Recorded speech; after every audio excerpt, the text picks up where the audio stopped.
Hello' friends, মই ইলুৰা আপোনালোকৰ কাৰণে সৰু এটা ইনফৰমেশ্যন লৈ আহিছোঁ যিটো আপোনালোকৰ কাৰণে বহুত দৰকাৰী। আপোনালোকক দৰকাৰ নহ'লেও আপোনালোকৰ ওচৰে পাজৰে যিসকল শিশু বৰ্তমান টীকাকৰণ কৰি আছে বা যিসকল প্ৰেগনেণ্ট মাদাৰে বৰ্তমান টীকাকৰণ কৰি আছে তেখেতসকলৰ কাৰণে অতিকে প্ৰয়োজনীয়। ভিডিঅ'টো আপোনালোকৰ ঘৰত দৰকাৰ নহ'লেও আপোনালোকে শ্বেয়াৰ কৰি দিব যাতে তেওঁলোকে এই ভিডিঅ'টো পায় বা এই ভিডিঅ'টোৰ যোগেদি তেওঁলোকে এই ইনফৰমেশ্যনটো পায়।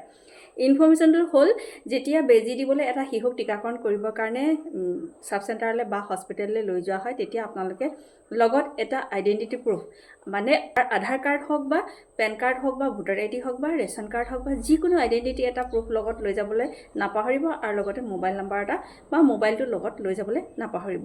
যিহেতু আজিকালি সকলো বস্তু ডিজিটেল হৈ গৈছে, এতেকে বেজীও আপোনালোকৰ ইউইন বুলি এটা এপছ আছে। সেই ইউইনত আপোনালোকৰ বেজীটো যদি আমি এণ্ট্ৰি কৰি নলওঁ তেতিয়াহ'লে আপোনালোকৰ বাচ্চাবিলাকৰ বেজী লোৱা কোনো প্ৰুফ নাথাকে আৰু ভৱিষ্যতে আপোনালোকে সেই যিটো বেজী লোৱা যিখন চাৰ্টিফিকেট সেই চাৰ্টিফিকেটখন আপোনালোকে মানে অনলাইন আপোনালোকে ডাউনলোড কৰিব নোৱাৰিব। এতেকে আপোনালোকক মই জনাই থলোঁ যে আপোনালোকে যেতিয়াই হস্পিটেলত বেজী ল'বলৈ যায় তেতিয়াই আপোনালোকে নিজৰ আধাৰ কাৰ্ড বা মোবাইল নাম্বাৰ বা পেন কাৰ্ড যিকোনো আইডেণ্টিটি প্ৰুফ লগতে মোবাইল নাম্বাৰটো একদম মেণ্ডেটৰী দেই, মোবাইলটো লগত লৈ যাব লাগিব, নাপাহৰিব। এতেকে আজিলৈ ইমানে আছিলে। Bye bye.